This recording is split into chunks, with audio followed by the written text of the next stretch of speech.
Carmilla de Sheridan Le Fanu. Chapitre 6. Un très étrange mal.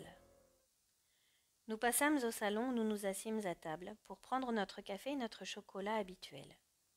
Carmilla ne voulut rien accepter, mais elle semblait être en parfaite santé. Madame Perrodon et mademoiselle de La Fontaine vinrent se joindre à nous, et nous entamâmes une partie de cartes au cours de laquelle mon père entra pour prendre ce qu'il appelait une bonne tasse de thé. La partie de cartes finie, il alla s'asseoir sur le divan à côté de Carmilla et lui demanda avec une certaine anxiété si elle avait jamais eu des nouvelles de sa mère depuis le jour de son arrivée. Ayant reçu une réponse négative, il la pria de lui indiquer, si elle le connaissait, l'endroit où il pourrait lui faire parvenir une lettre. « Je ne saurais vous le dire, répondit-elle d'une manière ambiguë, mais je songe à vous quitter. Vous avez déjà été trop bon et trop hospitalier pour moi. Je vous ai causé beaucoup de dérangements et j'aimerais partir en voiture dès demain pour aller rejoindre ma mère en courant la poste. Je sais où je finirai par la retrouver, quoique je n'ose vous le révéler. »« Mais vous ne devez pas songer à faire une chose pareille, s'écria mon père, à mon grand soulagement. Il nous est impossible de vous perdre, et je ne consentirai à vous laisser partir que sous la protection de votre mère, qui a eu la bonté de vouloir bien me permettre de vous garder parmi nous jusqu'à son retour. J'aurais été très heureux de savoir si vous aviez eu de ces nouvelles, car je viens d'apprendre ce soir même que les progrès du mal mystérieux qui ravage notre région deviennent de plus en plus alarmants. C'est pourquoi, ma belle invitée, ne pouvant prendre conseil de votre mère, je sens peser très lourdement sur moi le poids de ma responsabilité envers vous. Je ferai de mon mieux, mais ce qui est bien certain, c'est que vous ne devez pas songer à nous quitter sans que votre mère en ait formulé la demande expresse. Nous serions trop désolés de nous séparer de vous pour consentir aisément à votre départ. « Monsieur, je vous remercie 1000 fois de votre hospitalité, dit-elle en souriant timidement. Tous, vous m'avez témoigné une infinie bonté.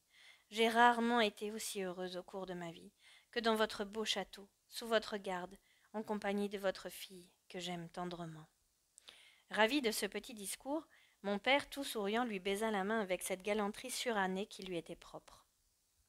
Selon mon habitude, j'accompagnai Carmilla dans sa chambre, où je restai assise à bavarder avec elle, tandis qu'elle se préparait à se coucher. « Crois-tu, lui demandai-je enfin, que tu m'accorderas jamais toute ta confiance ?» Elle se tourna vers moi sans mot dire et se contenta de me regarder en souriant. « Tu ne veux pas me répondre, poursuivis-je. Tu ne veux sans doute pas me donner une réponse satisfaisante. Je n'aurais pas dû te demander cela. »« Tu as eu parfaitement raison de me le demander, et tu peux me demander n'importe quoi d'autre. Tu ignores combien tu m'es chère, sans quoi tu n'imaginerais pas que je te mesure ma confiance le moins du monde. Mais je suis liée par des vœux bien plus terribles que ceux d'une nonne, et je n'ose pas encore raconter mon histoire à personne, même à toi. Pourtant le jour approche où tu sauras tout. Tu vas me juger cruelle et très égoïste, mais l'amour est toujours égoïste, d'autant plus égoïste qu'il est plus ardent. Tu ne saurais croire à quel point je suis jalouse. Tu viendras avec moi, en m'aimant jusqu'à la mort, ou bien tu me haïras, et tu viendras avec moi quand même, en me haïssant pendant et après la mort. Dans mon apathique nature, il n'y a pas de place pour l'indifférence. « Allons, Carmilla, dis-je vivement, voilà que tu recommences à battre la campagne. »« Non, ne crains rien, je suis une petite folle sans cervelle, à la tête pleine de caprices et de lubies, mais par amour pour toi, je parlerai comme un sage. Es-tu jamais allée au bal ? » ?»« Non, quelle bavarde tu fais. Non, je n'y suis jamais allée. Comment est-ce ? Ce doit être charmant. » »« J'ai presque oublié. Cela date de plusieurs années. »« Voyons, répondis-je en riant, tu n'es pas tellement vieille. Il ne me paraît guère possible que tu aies déjà oublié ton premier bal. »« Bien sûr, je peux tout me rappeler au prix d'un grand effort. Mais je vois les choses et les êtres comme un plongeur voit ce qui se passe au-dessus de lui, à travers un milieu dense et parcouru par de légères ondulations, encore que transparent. Cette nuit-là, il m'est arrivé une chose qui a estompé la scène du bal et en a terni les couleurs. Il s'en est fallu de peu que je fusse assassinée dans mon lit. On m'a blessée ici, conclut-elle en portant une main à sa gorge, et je n'ai jamais plus été la même depuis lors.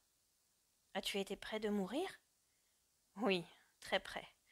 À cause d'un cruel amour, d'un bien étrange amour qui aurait voulu m'ôter la vie.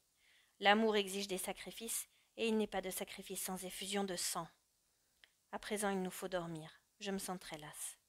Où trouverai-je la force de me lever et de fermer ma porte à clé ? Sa petite tête reposait sur l'oreiller. Ses mains minuscules placées sous l'une de ses joues étaient enfouies dans son épaisse chevelure ondulée. Le regard de ses yeux étincelants suivait chacun de mes mouvements, et sur ses lèvres flottait un étrange et timide sourire que je ne parvenais pas à déchiffrer. Après lui avoir souhaité bonne nuit, je sortis de la chambre en éprouvant une sensation de malaise. Je m'étais souvent demandé si notre charmante invitée disait ses prières. Personnellement, je ne l'avais jamais vue à genoux. Le matin, elle descendait de sa chambre longtemps après nos oraisons familiales. Le soir, elle ne quittait pas le salon pour passer dans la grande salle et s'associer à notre courte action de grâce. Si elle ne m'avait pas dit par hasard au cours d'une de nos conversations à bâton rompu qu'elle était baptisée, j'aurais douté qu'elle fût chrétienne. Je ne l'avais jamais entendue parler de religion. Eussé-je mieux connu le monde, cette négligence, ou cette antipathie, m'aurait causé moins d'étonnement. Les précautions dont s'entourent les gens nerveux sont contagieuses, et les personnes impressionnables ne manquent pas de les imiter au bout d'un certain temps. À l'instar de Carmilla, j'avais pris l'habitude de fermer à clé la porte de ma chambre, car je m'étais mise en tête toutes les craintes fantasques de ma compagne au sujet de cambrioleurs nocturnes et d'assassins rôdant au cœur des ténèbres. J'avais aussi adopté sa coutume d'inspecter rapidement sa chambre pour bien s'assurer que nul voleur ou nul meurtrier ne s'y trouvait embusqué. Ces sages mesures une fois prises, je me couchai et m'endormis aussitôt. Une bougie brûlait dans ma chambre, habitude de très vieille date, dont rien n'aurait pu m'amener à me défaire. Ainsi fortifié, je pouvais, me semblait-il, reposer en paix. Mais les rêves traversent les pierres des murs, éclairent des chambres enténébrées ou enténèbrent des chambres éclairées. Et leurs personnages, narguant tous les serruriers du monde, font leurs entrées ou leurs sorties comme il leur plaît. Cette nuit-là, j'eus un rêve qui marqua le début d'un mal très étrange. Je ne puis appeler cela un cauchemar, car j'avais pleinement conscience d'être endormie. Mais j'avais également conscience de me trouver dans ma chambre, couchée dans mon lit, comme je m'y trouvais en réalité. Je voyais, ou croyais voir, la pièce et ses meubles tels que je les avais vus avant de fermer les yeux, à cette exception près qu'il faisait très sombre. Dans cette obscurité, j'aperçus une forme vague qui contournait le pied du lit. Tout d'abord, je ne pus la distinguer nettement, mais je finis par me rendre compte que c'était un animal noir comme la suie, semblable à un chat monstrueux. Il me parut avoir 4 ou 5 pieds de long, car lorsqu'il passa sur le devant du foyer, il en couvrit toute la longueur. Il ne cessait pas d'aller et de venir avec l'agitation sinistre et souple d'un fauve en cage. Malgré la terreur que j'éprouvais, comme vous pouvez l'imaginer, j'étais incapable de crier. L'horrible bête précipita son allure tandis que les ténèbres croissaient dans la chambre. Finalement, il fit si noir que je ne distinguais plus que les yeux de l'animal. Je le sentis bondir légèrement sur mon lit. Les 2 yeux énormes vinrent tout près de mon visage et soudain j'éprouvai une très vive douleur, comme si 2 aiguilles, à quelques centimètres l'une de l'autre, s'enfonçaient profondément dans ma gorge. Je m'éveillai en hurlant. La chambre était éclairée par la bougie qui brûlait toute la nuit, et je vis une forme féminine, debout, au pied du lit, un peu sur la droite. Elle portait une ample robe de couleur sombre, et ses cheveux dénoués recouvraient ses épaules. Un bloc de pierre n'eût pas été plus immobile. Je ne pouvais déceler le moindre mouvement de respiration. Tandis que je la regardais fixement, la silhouette me parut avoir changé de place. Elle se trouvait maintenant tout près de la porte.